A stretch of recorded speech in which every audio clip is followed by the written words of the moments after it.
그러면 이제 공업이야. 공업은 몇 문제 나왔어? 한 문제. 와, 어떻게 알았지? 무조건 한 문제입니다. 자, 공업도 한 문제인데 공업은 주로 어떤 내용이 나올까요? 공업은 어떤 내용 나올까요? 하나만 적어볼래? 지역별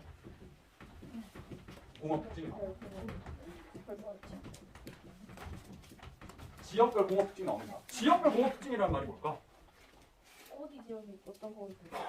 당연하 내 머릿속에 들어와 있어. 어느 지역에 어떤 공업 발달이 있냐? 요거 물어봐. 어느 지역에 어떤 공업? 오케이?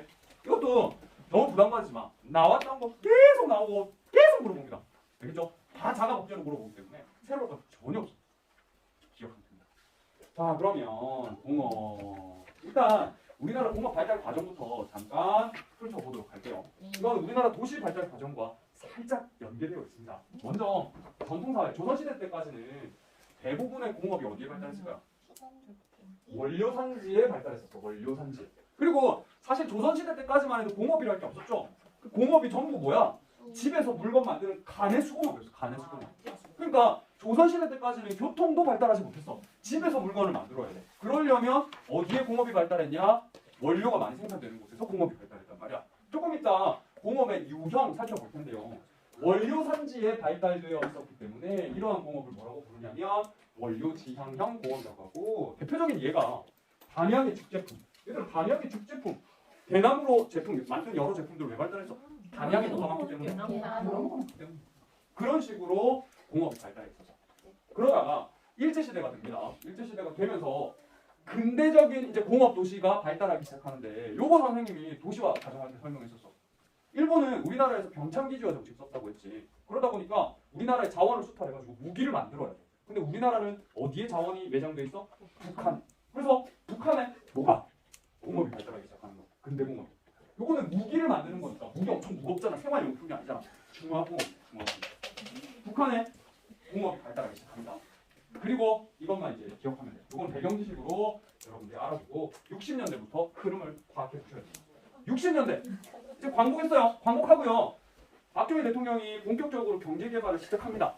근데 돈이 있었니? 돈 없었어. 우리나라 가진 거라고 뭐밖에 없었어? 땅과 사람. 땅과 사람, 노동력밖에 없었다고. 노동력밖에 없으니까 결국은 노동력을 이용해가지고 공업을 발전시키는데, 그러한 노동력 중심의 공업을 노동집약적인 공업이라고 하고, 사람 손을 이용해가지고 만드는 제품은 거의 대부분 뭐냐면 일상생활용품들이야. 일상생활용품들은 가볍잖아. 그래서 그 가벼운 물건들을 만드는 공업을 뭐라고 하냐? 경공업이라고 해. 그래서 사람 손이 많이 들어가는 생활용품 중심의 경공업이 60년대 발달하기 시작합니다. 오케이? 대표적인 게 섬유, 합판, 신발, 가발 이런 것들 우리나라가 사람 손을 이용해가지고 만들어냈다는 거지. 그럼 이런 경공업들 어디를 중심으로 발달했을까요? 사람 많은 곳. 맞아, 사람 많은 대도시야. 노동력이 많이 필요한데 사람 손을 어디 가면 많이 구할 수 있어? 대도시에 많이 구할 수 있잖아. 그래서 대도시를 중심으로 이런 경공업들이 발달했었다는 거지. 오케이. 서울도 그렇고요, 부산도 그렇고요, 대구도 그렇고요. 인구가 많은 대도시를 중심으로 무슨 공업? 노동집약적인 공업이 발달합니다. 오케이. 그러다가 돈을 좀 벌었어. 박정희 대통령이 본격적으로 경제를 개발시키려고 하다 보니 이제 선진국이 안 하는, 그리고 돈을 많이 벌 수 있는 그런 공업을 발전시켜야 되겠다. 이 사람 손을 이용해가지고 10원, 20원 벌어가지고 안 되겠다 해서 일본으로 넘어갑니다. 일본으로 넘어가서 뭘 하고 오죠? 뭘 하고 오죠? 오늘 역사 시간에 배웠을 수 있어. 위안부 합의를 해가지고 이제 더 이상 묻지 않겠다. 대신에 돈 줘 하잖아. 맞죠? 그래서 지금 문제가 되고 있는 거야. 여기까지 말고. 그래서 우리 더 이상 일본 너희 책임 묻지 않을게. 돈 줘. 우리 공업 발전시켜야 되거든. 하면서 일본한테 3억 달러인가 돈을 받아와요. 그래서 경공업 중심으로 벌어들인 돈이랑 일본에서 받은 돈이랑 합쳐가지고 뭘 짓는다?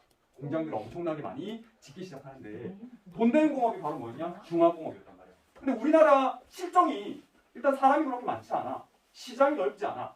아무리 물건을 만든다 할지라도 우리나라에서 판매하면 돈을 많이 못 벌어. 그래서 어떻게 한 거야? 외국에 수출해야 되겠어. 그리고 우리나라 실정을 보니까 원료가 별로 없어. 다 외국에서 수입해야 돼. 결국은 뭘 해야 되겠다 마음먹은 거냐면 외국으로부터 원료를 수입해가지고 우리나라 노동력을 활용해서 제품을 만든 뒤에 팔아야겠다. 그럼 결국은 물건을 수입하고 제품을 수출하기 유리한 지역이 어디냐? 항구를 낀 해안가라는 거야. 근데 우리 공부했어요. 해안가 저 경기만 일대나 전라도 지역의 해안가는 즉 서해안 쪽은 남해안 쪽은 전부 뭐라고 했니? 교차가 커요. 항구를 만들기가 불리해. 그럼 결국 어느 쪽으로 가야 돼? 동해안 쪽으로 가야 돼. 아니면 남해 저 끄트머리. 그래서 어느 지역부터? 남동 임해공업 지역, 남동 임해 지역, 남동 쪽에 우리나라 남동 쪽에 바다와 접한 지역을 중심으로 중화공업을 발전시키기 시작합니다. 그 대표적인 지역이 포항 제철공업 지역, 울산에 무슨 공업 발달돼 있어? 석유화학, 자동차, 조선. 그다음 또 밑으로 내려오면 부산에 그 당시에 조선소 있었습니다. 또 창원에 기계공업, 또 거제에 조선, 또 조금은 시기가 늦지만 밑으로 더 내려오면 거제 조선. 또 돌아오면 어디니? 어디니? 광양에 제천, 여수에 석유화까지 요 지역을 순차적으로 발전시키기 시작합니다. 다 중화공업이에요. 다 수출하려고 공장을 지은 거죠. 근데 이런 중화공업은요 돈이 많이 들어간다고 했잖아. 왜? 전부 다 기계로 생산하거든. 기계를 깔아야 돼. 근데 기계가 어때? 비싸. 기계가 비싸니까 뭐가 많이 투입된다? 자본이 많이 투입된다고 해서 무슨 집약적? 자본 집약적 공업. 70년대부터 자본 집약적인 중화공업이 발달하기 시작합니다. 왜 오늘 길게 설명을 했냐면 보기에서 이 전후 관계에 대해 정말 많이 물어봐. 알겠죠? 우리나라에서 공업 역사가 제일 긴 공업은 뭐다? 경공업. 노동 집약적인 경공업. 그 뒤에 중화공업인 거지. 오케이. 그다음 마지막 90년대 이후에는요. 이제 중화공업으로 돈 벌었어요. 그 번 돈을 가지고 다시 어디로 투자해? 기술 집약적인 첨단 산업에 투자합니다. 그 첨단 산업 중에 대표적인 게 뭐야? 반도체인 거지. 반도체, TV 이런 전자제품들에 투자를 하기 시작한다는 90년대 이후. 알겠죠? 요 흐름. 노동 집약적인 경공업, 그 다음에 자본 집약적인 중화공업, 기술 지식 집약적인 첨단 산업. 요 순서로 우리나라 공업이 발달했다. 흐름 기억하시면 되겠습니다. 알겠나요? 네. 20분부터야. 네. 요 1번까지. 1분만. 선생님 설명 다 한 거야. 이제 우리나라 공업 특색에 대해서 간단히 알아볼 텐데 이거 달달달달 외울 필요 전혀 없어. 우리 수령 문제 푸는 거 아니야. 우리나라 공업 특성 첫 번째.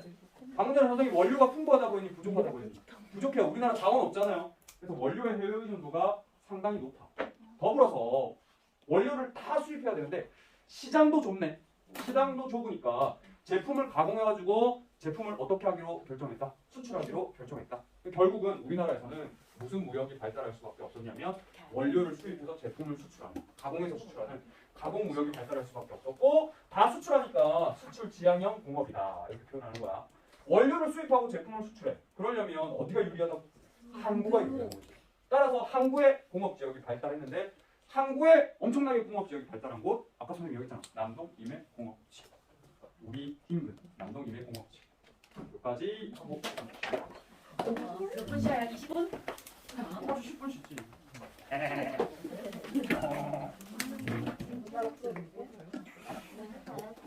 요즘 보시는데 최근에는 본 적이 없고.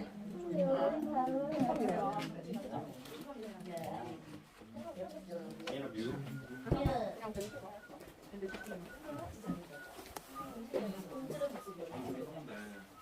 들고 다니다가 최근에 다시 이게 선생님 저주받은 건가 봐. 그리고 빛이 나오잖아. 먼저 손이 그래서 잘안 꼈는데 최근에 또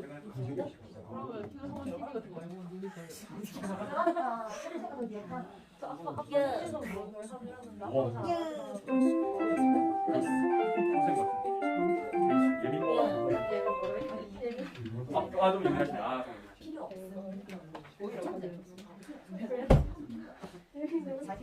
예민 불사체.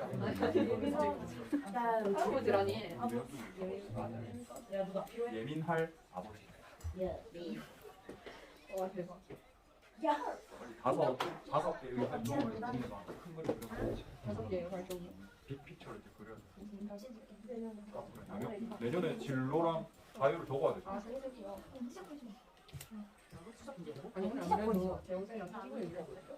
난 더듬잖아. 아니 숙제가 중앙 숙소 보려고. 네, 저는 숙제를 보고 있을지 몰랐는데 그러니까 내가 했는데 선생님이 말씀하신 그런 걸 좀 야, 실제 뭐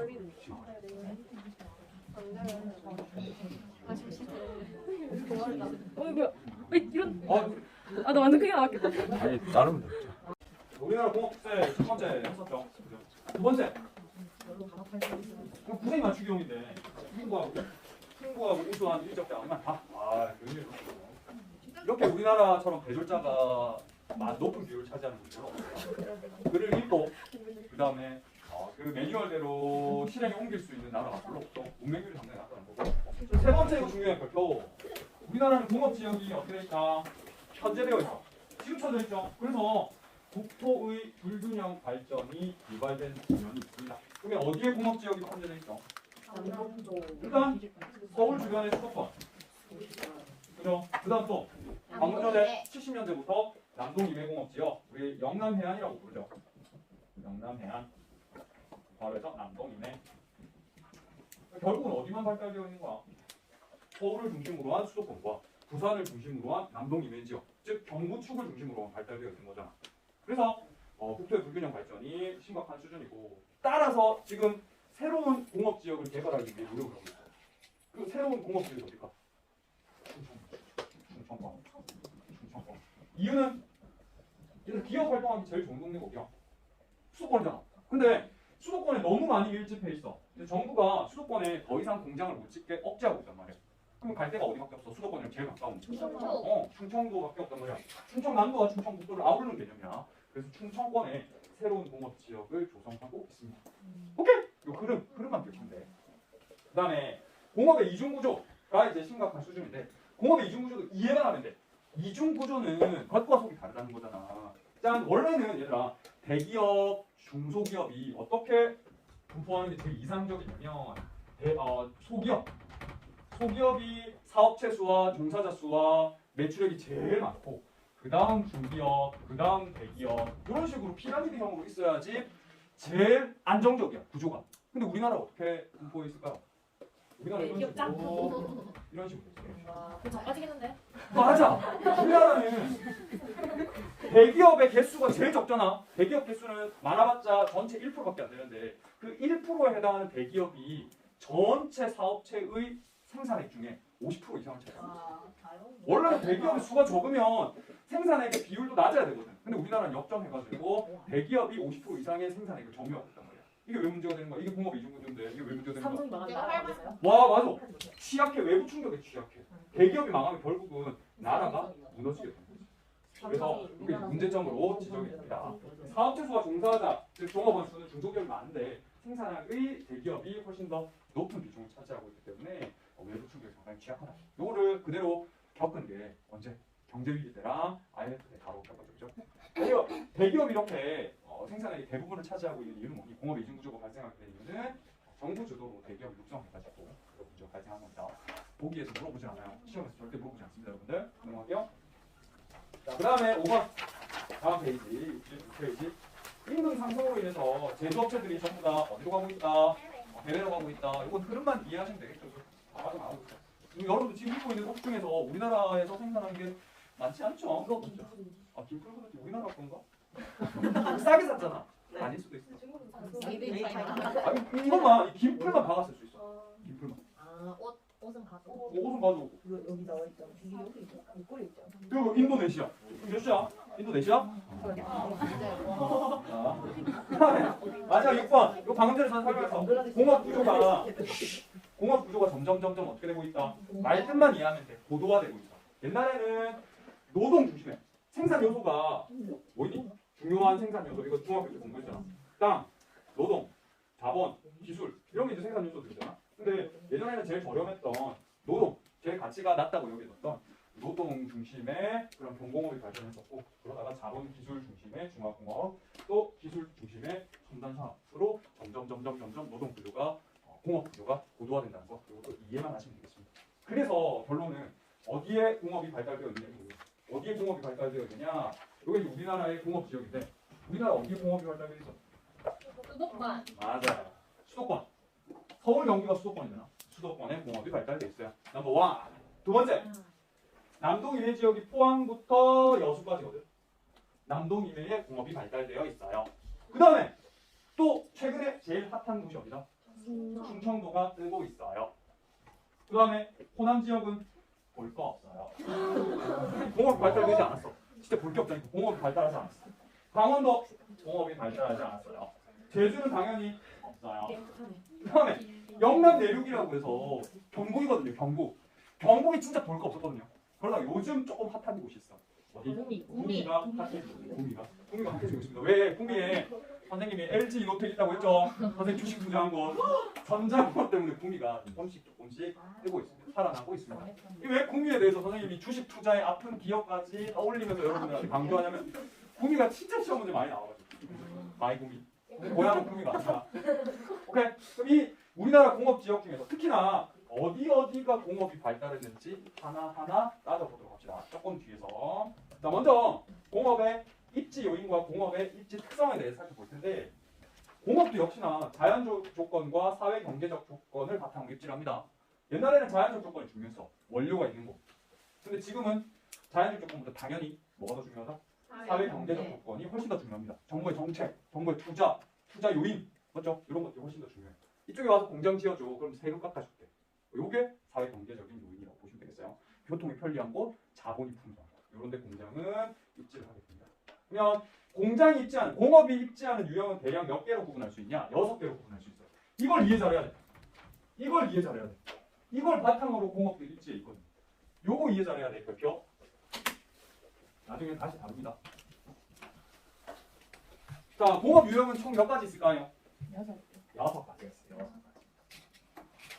이름을 주목해, 명칭을 주목해서 원료 지향형, 시장 지향형, 석탄지 지향형, 노동 지향형, 직접 지향형, 자유형.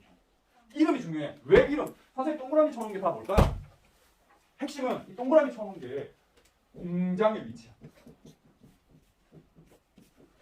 그래서 공업의 유형은요, 뭐에 따라 구분한 거냐면 공장의 위치에 따라 구분한 거예요. 공장이 어디에 공장이 위치할 거냐에 따라 구분한 거예요. 오케이? 처음부터 시작합니다. 원료 지향형은 공장이 어딜까요? 공장이 원료 산지. 원료가 풍부한 거. 대표적인 게 뭐가 있냐면 두 가지 있잖아. 한 가지만 기억해. 밑에 거 지워줄래? 우리 수능 공부하는 거니까. 자, 위에 거 먼저 선생님 설명드리자면 제조 과정에서 원료의 무게나 부피가 감소할 때에는 공장이 어디 입지하는 게 좋다고? 원료 산지. 대표적인 예가 뭐냐면 네모 시멘트예요. 시멘트. 얘들 시멘트 원료가 뭐야? 석회암이거든. 짠. 이게 석회암이야. 일단 석회암 우리 공부했었잖아. 뭐가 포함되어 있는 암석을 석회암이라고 한다? 맞아. 탄산칼슘이 포함되어 있는 암석을 석회암이라고 그래. 그러면 석회암 중에서 뭐가 시멘트의 원료가 되는 거야? 탄산칼슘이 시멘트의 원료가 되는 거야. 그럼 석회암을 채굴했다. 그 중에 탄산칼슘이 한 몇 프로 정도 있겠니? 40%. 많아봤자 5, 60%야. 50%라고 가정을 해볼까? 짠! 그림 그려볼게. 시멘트가 판매되는 시장이야. 시멘트의 원료가 있는 원료 산지야. 어디에 공장이 입지하는 게 좋을까? 어디에 공장이 입지하는 게 좋을까? 단 전제 조건. 석회암 100kg를 채굴하면 시멘트 얼마 얻을 수 있어? 50kg을 얻을 수가 있어. 그럼 너네 어디에 공장을 채는 게 좋을까요? 자, 봐봐. 첫 번째, 시장에 공장이 위치해 있어. 어떻게 해야 돼? 원료 산지로 가져. 원료 산지를 가가지고 원료를 가져와야 돼. 원료는 뭐라고? 석회암. 맞죠? 석회암. 공장이 없으니까 원료 산지에 공장이 없으니까 몇 킬로짜리를 가져와야 돼? 100킬로짜리를 가져와가지고 가공해서 판매. 이게 좋을까? 아니면 공장이 원료 산지에 있어. 어떻게 해요? 가서 가공해가지고 몇 킬로만 가져와? 50킬로만 가져와. 뭐가 낫겠니? 공장 어디에 있는 게 좋아? 원료 산지에 있는 게 훨씬 좋아. 뭘 줄일 수 있어? 운송비를 줄일 수 있어. 운송비를 줄이면 생산비가 절감되잖아. 맞지? 그래서 공장이 이런 경우에는 어디에 입장이 좋다? 원료 산지 입장이 좋단 말이야. 짠! 다시 돌아가볼까? 제조 과정에서 원료의 무게가 줄어. 부피가 줄어. 그럼 운송비가 줄잖아. 이럴 경우에는 공장이 어디 입장이 좋다? 원료 산지. 대표적인 거 뭐라고? 시멘트. 그래서 시멘트 공장 어디 있니? 얘들아 시멘트 우리나라에 석회암 많은 곳이 어디야? 강원도 남부, 충북 북동부. 고생대 무슨 지층? 조선노충. 맞니? 거기에 시멘트 공장들이 엄청나게 많다고. 대표적인 곳이 단양 꼭 기억해야 되고요. 동해, 삼척, 영월 이런 데가 있습니다. 진짜 가보다 놓고 거든. 단양, 동해, 삼척, 영월. 여기가 시멘트의 원료 산지고 시멘트 공장들이 엄청나게 많이 집중되어 있는 곳입니다. 알겠죠? 동해, 삼척, 영월은 다 어디야? 강원도. 단양은 충청. 그다음에 시험 문제 절대 나오지 않지만 원료가 쉽게 부패하거나 변질되는 공업도 어디에 입지하는 게 좋아? 원료 산지에 입지하는 게 좋아. 이를테면 이런 거지. 얘들아 귤 잘 상하잖아. 복숭아 잘 상하잖아. 그러면 귤 가공 농장, 복숭아 가공 농장 또는 포도 가공 농장은 어디에 있는 게 좋을까요? 원료 산지에 있는 게 좋아요. 신선할 때 바로 따가지고 가공하는 게 좋아. 또 대표적인 또 통조림, 너네가 인식하지 못하는 통조림 공장. 참치 통조림. 참치 통조림 공장 어디 있는 게 좋을까요? 배 안에 있는 게 제일 좋아. 배 안에요? 너네 참치 잡잖아. 원양어선에 참치 잡잖아. 너네 먹는 통조림 공장 어디 있을까요? 배 안에 있어요. 배에서 참치 잡으면 어떻게 할까요? 바로 머리 자르고요. 내장 제거해서 바로 올려버려요. 왜? 신선도를 유지하기 위해서. 3년 정도 떠 있거든. 한 번 참치 잡으러 가면 3년 동안 떠 있어. 그럼 잡자마자 바로 그 배 안에서 모든 시스템 공정이 이루어져. 머리 자르고 내장 제거해가지고 급속 냉동시켜버려. 신선도를 유지하기 위해서. 몰라도 돼. 물어보지 않아. 뭐만 기억해? 시멘트만. 그다음 시장 지향형. 얘들 시장 지향형 물어보지 않거든. 물어보지 않는데 하나만 여러분들 기억을 해주자. 하나만 기억해두자. 그게 바로 뭐냐면 인쇄나 의류입니다. 인쇄, 의류. 동그라미, 인쇄, 의류. 의류는 나중에 섬유랑 헷갈린단 말이야. 의류는 뭐냐면 패션. 패션.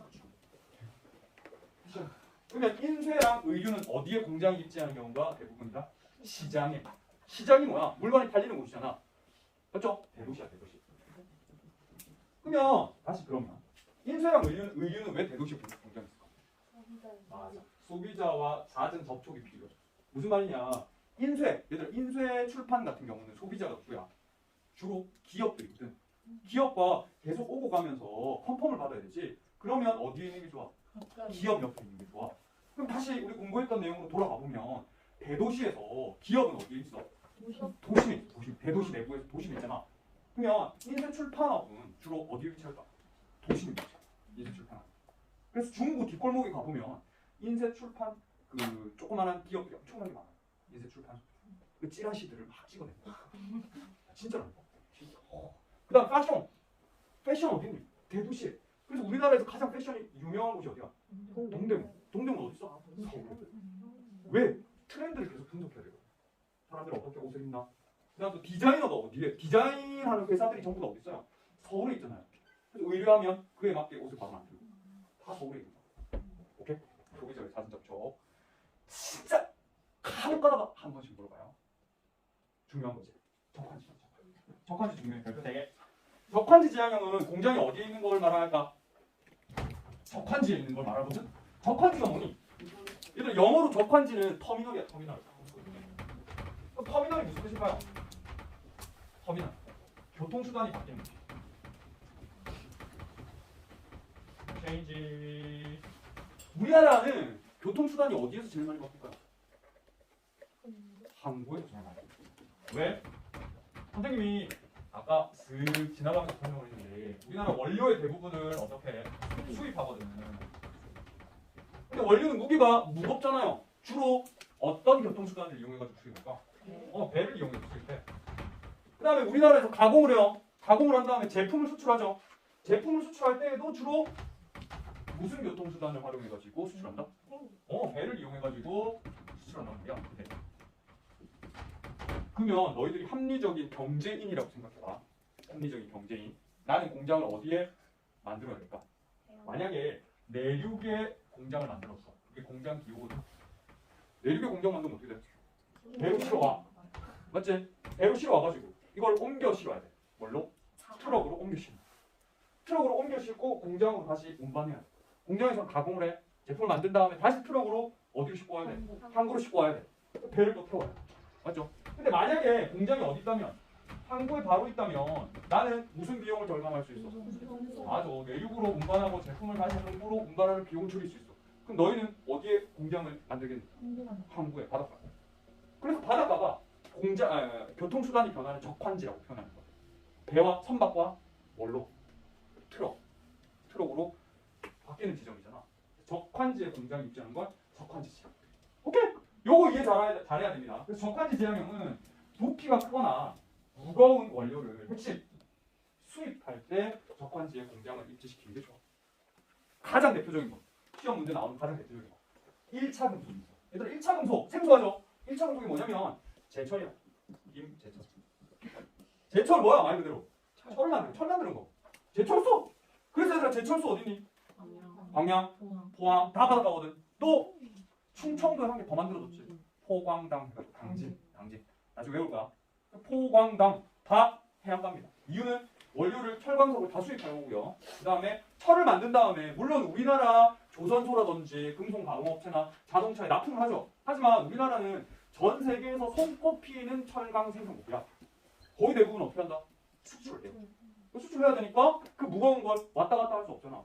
바로 해안가에서 만들어서 배시로 보내는 거지. 현재 1차 금속이 있습니다. 두 번째!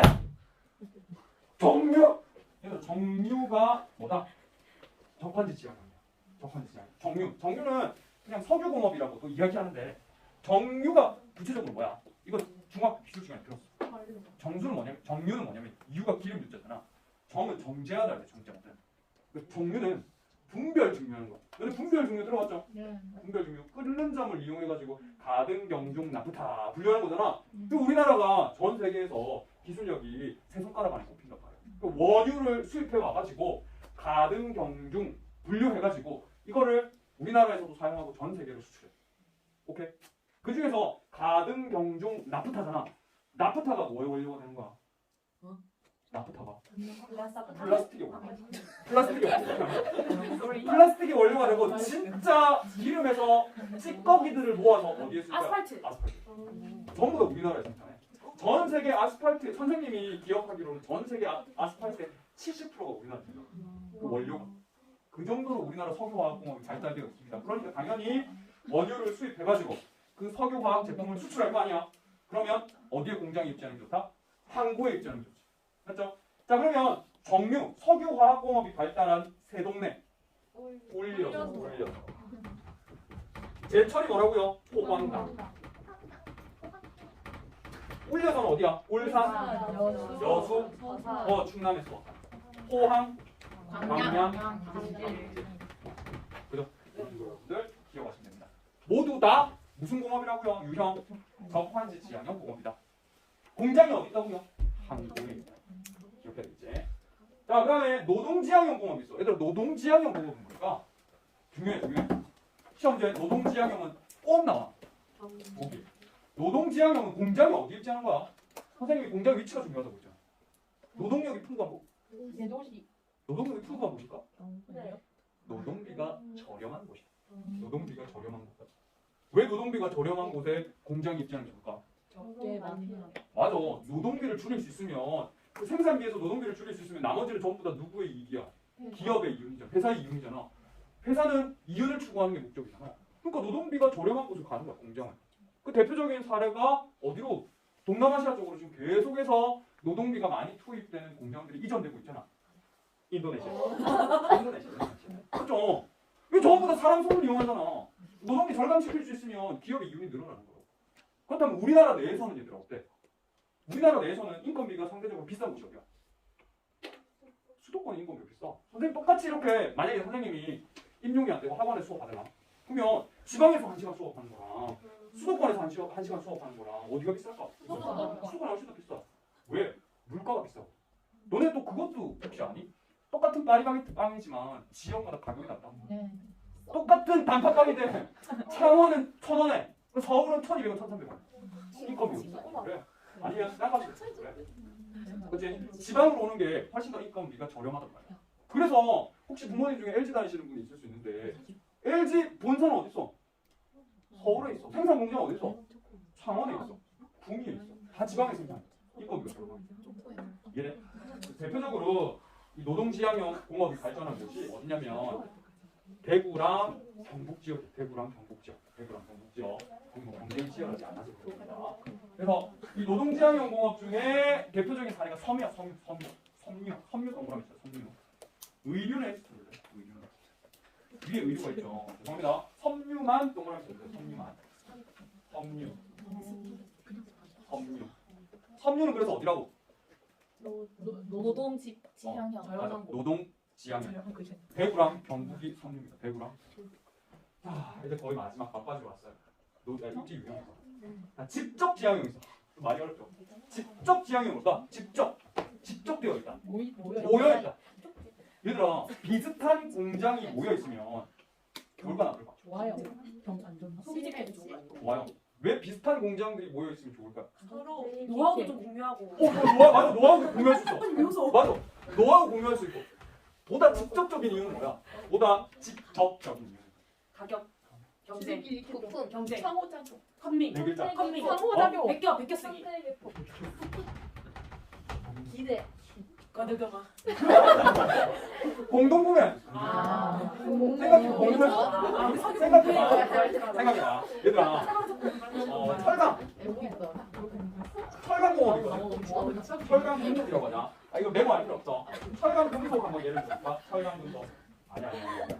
기계 아까 기계. 창원에 기계공업들이 꽉 모여있잖아. 기계공업을 예를 들어볼게. 일단 기계의 원료는 뭘까? 철이야, 철. 맞죠? 기계를 만들기 위해서는 어디로부터 원료를 사와야 돼? 제철소로부터 원료를 사와야 돼. 그러면 철을 주문해야 되잖아. 제철소에 주문을 해야 되는데 개별적으로 회사들이 접촉해가지고 우리 100kg 필요한데요. 우리 10kg 필요한데요. 50kg 배송해주세요 하면 어때요? 각각 배송비를 다 지불해야 돼. 이거 비싸잖아. 그래서 5개 기업이 야 니네 이번에 얼마 주문할 거니? 해가지고 한 차에 1000kg를 실어오는 거야. 나눠 가져. 그러면 배송비가 n분의 1 되잖아. 또 기계공업에서 제품을 만들었어. 그걸 홍보해야지 판매할 수 있지. 홍보해서 판매하려면 개별적인 기업들이 어디로 가야 돼? 외국으로 가가지고 바이어들을 만나야 돼. 그럼 개별적인 기업들이 다 돈을 쓸 거잖아. 판촉 비용을 쓸 거잖아. 홍보 비용을 쓸 거잖아. 대신에 어떻게 하는 거야? 창원에는 기계 산업들이 모여 있으니까 창원시나 정부에서 뭘 만들어줬어? 컨벤션 센터를 만들어줬어. 세코. 맞죠? 세코를 만들어가지고 여기에 다 전시해놓고 각각 기업들이 돈을 n분의 1 해가지고 외국 바이어들을 한 곳에 다 쫓아오는 거야. 기업들도 그러나 그럼 어때? 훨씬 더 비용을 줄일 수 있겠죠. 그렇죠? 이런 식으로 해서 비용을 절감할 수 있기 때문에 비슷한 공업들이 한데 모여 있으면 훨씬 더 수익을 많이 올릴 수 있어요. 오케이? 비슷한 기업들이 모여가지고 이윤을 창출할 수 있을 때, 증대시킬 수 있을 때, 또는 비용을 절감시킬 수 있을 때, 이럴 때를 뭐라고 해? 직접 지향형 공업이라고 해. 비슷한 공업이 모여 있는 걸 직접 지향형 공업이라고 해. 이해될까? 대표적인 게 봐봐. 제품 생산에 많은 부품이 필요한 조립형 공업. 또 한 가지 원료로 여러 제품을 생산하는 계열화된 공업이라고 나와 있는데 말이 어려워. 이 실제로 보기에서 등장하는 용어거든요. 먼저 첫 번째, 한 가지 원료로 여러 제품을 생산하는 계열화된 공업이라는 말은 뭐냐면 순서가 필요한 거예요. 일의 순서가 필요해요. 물건을 만드는데 순서가 필요합니다. 짠! 대표적인 게 화학이랑 금속 있는데 화학 제품을 만들기 위해서는 원료가 아까 뭐라고 했는데 석유. 그러면 화학 기업들은 어디 옆에 있는 게 좋아? 석유를 만드는 석유 공장 옆에 있는 게 좋아. 그래서 화학 기업들은요 어디 옆에 다 붙어 있다? 석유 공장 옆에 다 붙어 있어. 석유 공장이 어디 있을까? 올려. 그럼 화학 공장 다 어디 있을까? 올려. 그리고 모아가지고 석유 화학 공학이 어디 있을까? 올려. 이해돼? 또 비슷한 게 금속 가공이 있어. 아까 선생님이 철을 배송받아야 된다고 했잖아. 근데 철이 엄청나게 무겁잖아. 생산되는 생산지에서 멀어지면 멀어질수록 훨씬 더 배송비가 많이 들잖아. 그래서 금속 가공 업체들도 다 어디에 모여 있을까요? 제철소 옆에 철을 쉽게 공급받고 있어요. 그게 한 가지 원료로 여러 제품을 생산하는 계열화된 공업이라고 이야기하고 있나. 아주 문제 풀면 그게 어렵지 않습니다. 그다음 제품 생산에 많은 부품이 필요한 조립형 공업의 경우도 직접 지향형에 속하는데 대표적인 예가 자동차랑 조선 배가 있어요. 자동차랑 조선. 이거 왜 그러냐면 얘들아 자동차를 예로 들어볼게. 자동차가 시험 문제 많이 나오니까 우리나라 대표적인 자동차 회사 뭐 있나? 현대 자동차. 맞아. 얘들 현대 자동차는 그 자동차를 어떻게 조립하고 있을까요? 가보면 컨베어 벨트를 뺑 돌거든요. 그럼 차가 한 대 딱 뚝딱 만들어서. 그럼 컨베어 벨트에서 뭐 하고 있어? 각종 부품들을 조립하고 있는 거야. 사람들이 쭉 늘어서 있으면서 덕지 붙여가지고 뭘 만드는 거야? 자동차를 만들어. 그러려면 부품들이 적시에 공급돼야 되죠. 적시에. 만약에 자동차 만드는 한 2만여 가지의 부품이 들어간다고 하는데 하나의 부품이라도 부족하게 되면 자동차 만들 수 있는 없어요. 컨베이어 벨트가 어떻게 돼? 멈춰. 그치?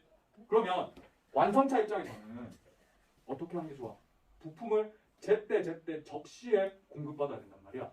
그러면 부품 공장이 먼 게 좋아? 가까운 게 좋아? 가까운 게 좋아. 현대자동차가 갑이야. 그러면 갑이 을에게 어떻게 할 거야? 야 을들 갑질은 아니야. 을들 우리 공장 주변으로 다 와. 우리 물건 만들어야 되거든. 다 와. 그러면 현대자동차 부품 공장들이 와글 모여 있습니다. 와글 모여 있어야지 JIT거든요. JIT. Just in time. 적시의 물건들을 계속 만들어낼 수 있다. 그럴 경우에 관련 부품 공장들이 모여. 그렇죠? 여기 바로 뭐다? 모이잖아. 비슷한 녀석들이 모이잖아. 이걸 뭐라고 한다? 직접 지향형 공업이라고 한다. 오케이? 대표적인 게 자동차와 조선이 있습니다. 마지막. 요게 사실 문제 제일 많이 나오거든. 그래서 하나하나 오래 다루는 겁니다. 마지막. 입지 자유형은 뭘까 얘들아? 말 그대로 어디에 입지하든 상관없는 거. 입지가 자유로운 거. 입지 자유형 대표적인 게 뭘까요? 첨단 산업, 반도체입니다. 반도체. 아무 때나 입지해도 상관없어. 이유는 얘들 휴대폰 이거 하나에 원가가 얼마 정도 하겠노? 100. 원가 얼마 정도 하겠어? 100원 17만 원 5천. 17만 원도 좀 심하다. 55만 원. 그럼 대략 한 4, 50만 원 정도 하겠지. 원가 한 4, 50만 원 정도 하거든. 70만 원. 근데 얼마 주고 팔아? 120, 30만 원 주고 팔잖아. 미친 거 아니야? 그러면 기업 이익이 얼마야? 50만 원이 넘어. 근데 무게는 200g밖에 안 하잖아. 안 무겁잖아. 부피도 작잖아. 그럼 쟤는 운송비 많이 들까요? 운송비 많이 안 들어요. 그럼 공장 어느 입장이 좋을까요? 아무 때나 입장이죠. 아무 때나. 그치? 그런데 아무 때나 입지해도 되지만 저런 첨단 산업은 기술 집약적인 산업은 뭐가 중요하냐면 인력이 중요하지. 우리나라 내에서는 인력을 쉽게 구할 수 있는 곳이 어디야? 서울 경기란 말이야. 그래서 서울 경기로 가는 거예요. 원칙적으로는 입지가 상당히 자유롭습니다. 알겠죠? 전자산업보다요 훨씬 더 입지가 자유로운 게 있어요. IT 기업. IT 기업들은 사실은 아무 때나 입지해도 되잖아. 그래서 카카오 본사가 어디야? 카카오 본사. 경남 있나요? 카카오 본사 어디야? 서울, 원래 서울에 있었어. 근데 수도권, 부산. 제주로 내려갔죠. 네. 제주에 본사. 진짜 운전하지 진짜 운전하네. 제주 왜? 왜? 이거는 미국이라든지 유럽의 경향을 따른 거다. IT 기업의 그 회사원들은 인텔리들은 뭘 더 선호하냐면 환경을 더 선호하거든. 쾌적한 환경을 더 선호한단 말이야. 그래서 쾌적한 곳을 선호하니까 우리나라 내에서는 어디가 좀 더 살기 쾌적해? 서울. 제주. 서울 환경이 심하고 그막 교통체증 발생하고 많잖아. 그래서 제주로 내려간 거야. 미국! 얘들아 미국의 전통적인 공업 지역은 어딜까요? 아니야. 전통적인 공업 지역은 동부야 동부. 동부에 오데오 연안, 그 다음에 뉴욕과 필라델피아 인근 이런 데가 전통적인 공업 지역이었는데 여기 좀 해라. 지금은 대부분 어디로 넘어갔어? 선벨트라고 해가지고 따뜻하고 햇빛 많이 비추는 텍사스 쪽으로 내려오고요. 텍사스에 무슨 공업이 발달했을까? 항공공업, 우주항공공업 발달했고 또 실리콘밸리로 넘어왔죠. 실리콘밸리 캘리포니아 쪽이잖아. 훨씬 따뜻해. 그러니까 사람이 살기가 좋으니까 전통적인 공업 지역을 벗어나가지고 IT나 첨단 산업들은 전부 다 쾌적한 곳으로 넘어오는 거죠. 실리콘밸리에 뭔가 있어야 되잖아. 실리콘밸리에 역시나 유명한 대학들이 있죠. 제일 유명한 게 뭘까? 하버드? 하버드인데 내가 스트레스. 스탠퍼드 있잖아. 스탠퍼드 있고 또 칼텍도 있고요. 캘리포니아 공대. 또 LA 쪽으로 내려와 보면 UCLA도 있고 실리콘밸리가 샌프란시스코에 있는 거 알죠? 샌프란시스코거든. 샌프란시스코에 또 뭐 있냐면 버클리 있고 거기 이제 아무튼 입지 자유형은 운송비가 저렴해서 부가가치로 인해서 아무 때나 입지할 수 있는 게 입지 자유형이에요. 심지어는 전자나 반도체는 아까 선생님이 대체로 우리나라는 원료를 수입할 때도 배를 이용하고 제품을 수출할 때도 배를 이용한다고 했잖아. 얘네들은 몸값이 높아가지고 뭘로 수출될까? 비행기. 나도 잘 못하는 비행기. 자, 그래서 관련 내용을 엮어서 우리나라 우리나라 주요 공업 지역을 다루고 요까지 딱 하고 마칠게. 요까지 딱 하고 요까지. 방금 전에 우리나라 공업 지역 살펴봤잖아. 이거랑 공업 입지 유형이랑 엮어가지고 이게 중요해. 어디에 어떤 공업, 그래서 어디에 어떤 공업이 발달됐냐. 감사합니다. 공업이 어렵죠. 근데 다행스러운 건 이 내용이 학생들이 어려워하기 때문에 문제는 점점 쉬워져가 있나요? 문제는 점점 선생님. 꺼졌어. 안 받았어요. 안 꺼졌어, 안 꺼졌어. 어이, 자, 조용히 해라. 꺼지지 마라. 오늘 대신 사과할게. 너무 떠든다. 아, 미안합니다. 자, 수도공업 들어볼게. 우리나라 최대의 공업 지역이야. 우리나라 공업 제일 발달한. 나중에 이야기하겠지만 우리나라에서 수도공업 지역 제조업체 수가 제일 많고요. 또 뭐도 많냐면 제조업 종사자 수도 제일 많아요. 알겠죠? 제조업체 수랑 종사자 수가 제일 많습니다. 넘어가. first. 그럼 제조업이 또 중요한 게 생산액이거든요. 생산액은 어디가 제일 많을까? 수도권이 제일 많을까? 생산액은 수도권이 제일 많지 않아요. 생산액은 영남권이 제일 많아요. 영남권. 왜냐면 영남권은 그 시도가 엄청 많이 엮여 있잖아. 대구, 경북, 그다음 경남, 부산 다 모여 있으니까 울산까지 모여 있으니까 영남권이 생산액은 제일 많고 제조업 사업체 수랑 그다음에 종사자 수는 수도권이 제일 많습니다. 자, 최근에는요 직접의 불이익, 얘들아 모여가지고 불이익이 발생하는 경우도 있거든요. 모여서 이익이 발생하기도 하지만 모여서 불이익이 발생하기도 해요.